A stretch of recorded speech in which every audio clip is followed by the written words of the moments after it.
The sometimes fatal collision of man and wildfires has been described by one writer as a colossal blow-up. Well, the latest blow-up came this time in Arizona, where, fueled by record heat, a fire claimed 19 members of an elite crew, overtaken by shifting flames. ABC's David Wright is on the front line tonight, where the fire is still raging out of control.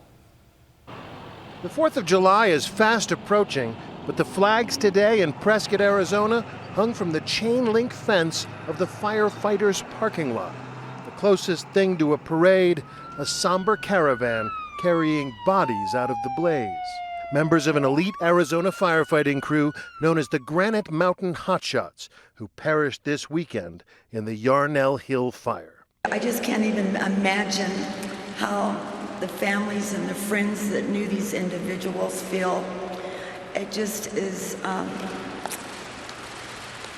unbearable. Our thoughts and prayers go out to the families of the brave firefighters who are out there. This is one more reminder of the fact that our first responders, they put their lives on the line every single day. The Granite Mountain Hotshots are the firefighting elite, the SEAL Team 6 of the fire lines.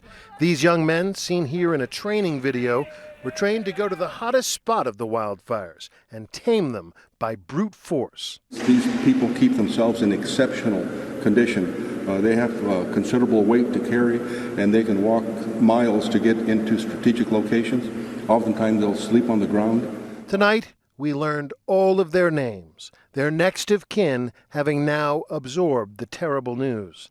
The average age, just 27. Young men like Kevin Wojciech, whose dad is an LA fire captain. He's a great kid. I say kid, but he was a young man. He was working very hard. He was an upbeat, loved to be around people, loved to help people, and he was working towards his dream to become a Los Angeles County Fire Department. It's a big loss for us today. Wade Parker was engaged to be married this fall.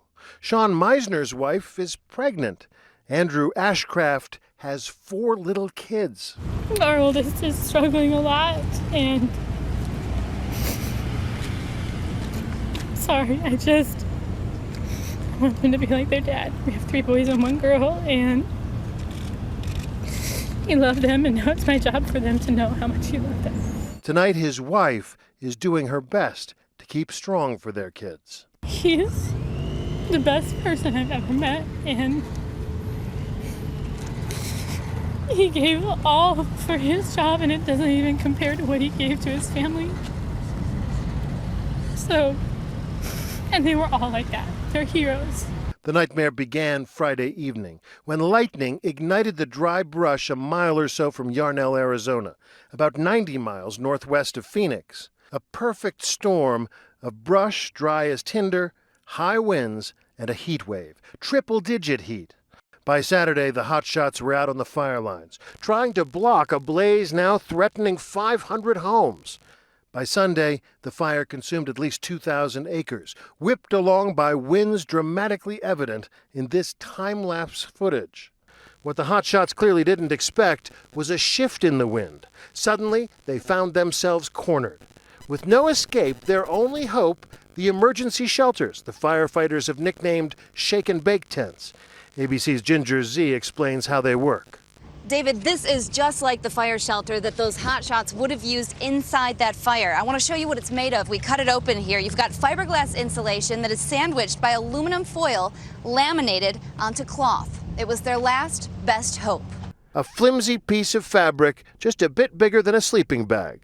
Not much to protect you from the inferno. The firefighters knew that. This is a last-ditch effort for firefighters that are on the line. The fire shelter is something that we're highly trained on. Try not to think too much about them because they are a last-ditch effort. They knew that, like a seat belt in an airplane crash, it's not much protection at all. No matter what they hear, no matter what they see or feel, that they have to make just an absolute commitment to staying with that shelter. if they want to go home. They can protect you against flames up to 500 degrees, creating a pocket of breathable air. But inside, the temperature soars. Dave Latour survived a different wildfire in a shake and bake. It was like somebody closing a door on the oven. The hotshots had trained with these things countless times. In fact, we see members of last year's hotshot crew training in that video, shot last year by journalist Corey Galvin. When they did the drill with the fire shelters, even, although the jokes were kind of going, you think it's a drill, but then you just imagine it won't be a drill one day. Never before had the Granite Mountain hotshots deployed their emergency shelters for real. They knew that it was a last resort. You have to have exhausted all other efforts. Last night, when the Prescott fire chief learned that they had, his heart sank. Soon afterwards, he had to announce the dreadful news. We're devastated. We just lost 19 of some of the finest people you'll ever meet. Today, on his shield, black tape, a sign of mourning. No, we've never had a fatality. Never a fatality, period. Not a fire fatality with this fire department. The oldest fire department in the state, too. Today, he lost 19. The community lost 19. In a small town like this, you feel it. Two of the hotshots used to be waiters at El Charro restaurant on Montezuma Street. Tonight, owner Amanda Cordoba Denny read me part of John Person's resignation letter. You gave me a chance and trusted me when most people didn't. I love you with all my heart. All day long at the memorial, people paid their respects. Our hearts go out to the families. And it's just tough. You see these guys every day. And I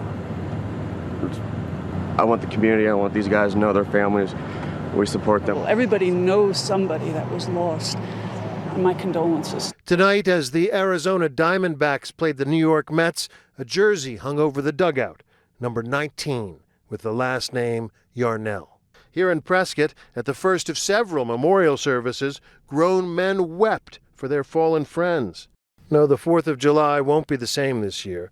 The fireworks this year, a reminder of a much more immediate sacrifice, one that at this moment is almost too painful to bear. I'm David Wright for Nightline in Prescott, Arizona.